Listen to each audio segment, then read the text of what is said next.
KwaZulu-Natal are demanding for a state of disaster to be declared over the province, even as death tolls from the flood disaster surpass 300.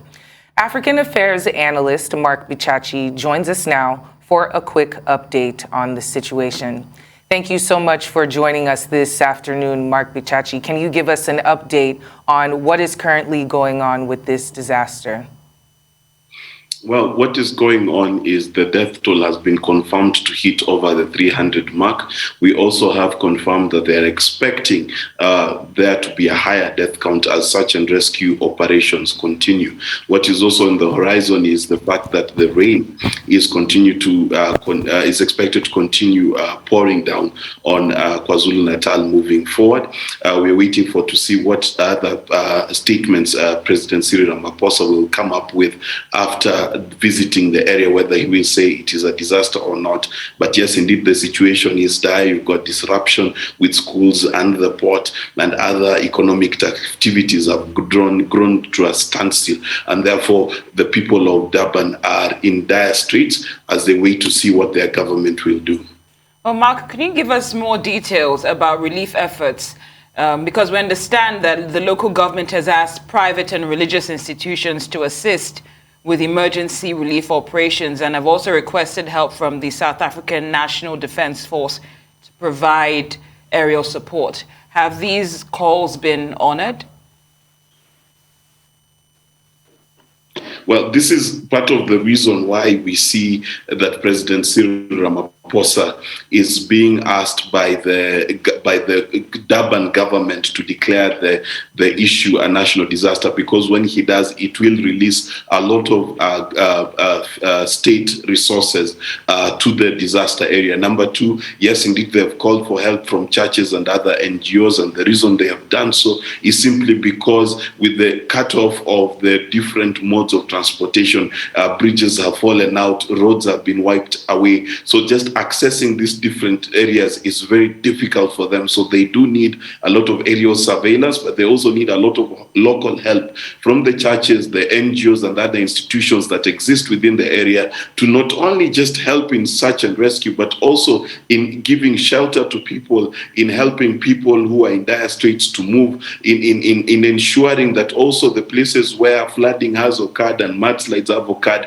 the people evacuating from those places also find a place to stay. So yes, there's a lot of call to action. The South African government has offered help, but it's not at the level of a national disaster yet. And given that there's a projection of continued rainfall, then the government of Durban is hoping that Cyril Ramaphosa visits, he's going to declare a state of emergency and avail state resources to them.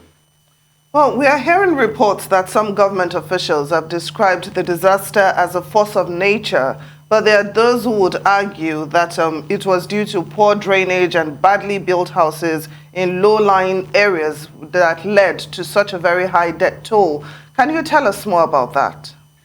Well, it is for sure an act of God in terms of the amount of rain and the mudslides, but it is also true that Durban is one of those places that has a sprawling informal settlement along hillsides, and therefore it is not unexpected that the death toll would be more in these hillsides that had a lot of makeshift infrastructure without drainage, without a way of managing large amounts of water moving through them. If you look at many of the pictures, you will see many of the some of the buildings that have been swept away are iron sheet built buildings, and those are quite easy to wash away. So yes, part of the reason there is a larger death toll is because of the informal settlements that exist in Durban, but this is doubtless still a disaster because of just the amount of infrastructure that has been wiped out, and even places that are a bit affluent have also been affected.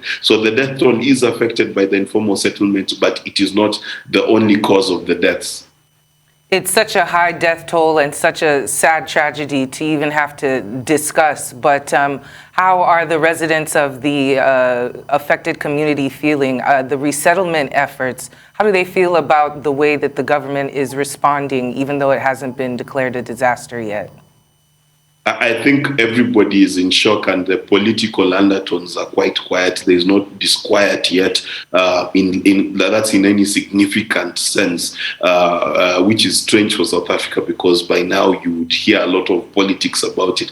But I think it caught everyone by surprise. It caught the people by surprise. It caught the meteorological South African community by surprise. And I think everyone is just reeling from the shock of it. Because remember, this is not the first time they've had these freakish natural events. In fact, just this year we've had 2 cyclones that have hit the Southern African area. So I think the expectation by a lot of people was this was just another storm they would survive. It's just that the impact of it has been too much, and I think the country and the people in Durban are scrambling for safety. They're praying for safety of their colleagues and friends. So the politics is not as high octane as it usually would be. But I suspect as the days grind on, you will see a bit more of a reaction, especially if President Cyril Ramaphosa does not send in all the help that is available to him over at their capital in Pretoria. Well, Mark, Frederick Otto from the Grantham Institute for Climate Change, excuse me, and the Environment at Imperial College London was quoted as saying, again, we are seeing how the people with the least responsibility for climate change are bearing the brunt of the impacts. Do you think this natural disaster will trigger authorities and those in government to do a better job when it comes to addressing climate change?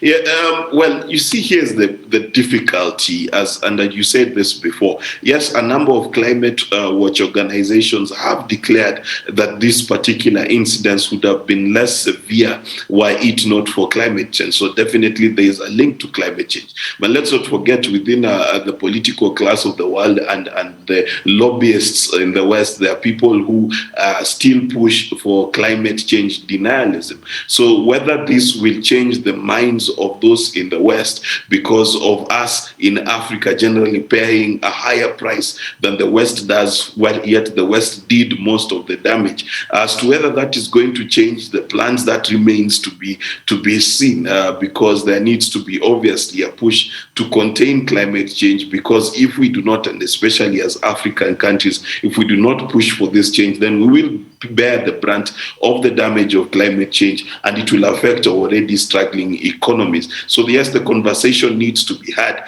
but if this was happening more in New York than it is in Durban, maybe the conversation will be stronger, and that is why the African Union needs to push its case further and push for worldwide climate change, and countries that are most responsible for global warming should also be tasked to bear most of the financial responsibility, at least, for the impact of climate change on African environments.